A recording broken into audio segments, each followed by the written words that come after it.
Is Pinterest not working at all? Try these troubleshooting steps. Ensure your internet connection is stable. If you are on mobile data, switch to Wi-Fi, or if you are on Wi-Fi, restart your router to ensure a solid connection.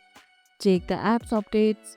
Pinterest regularly releases updates to fix bugs and improve performance, so make sure to update the app. Check the app's cache to remove any corrupted data that might be causing issues. Restart Pinterest or your device. This can help clear out any temporary bugs that may be causing Pinterest to malfunction. If the issue persists, visit Pinterest social media channels for updates on any ongoing platform issues. If you are still facing issues, reach out to Pinterest support team to report the problem and receive help. Has Pinterest started working again for you? Let us know in the comments.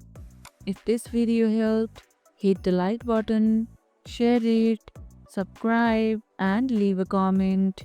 Thanks for watching, and I'll see you in the next one.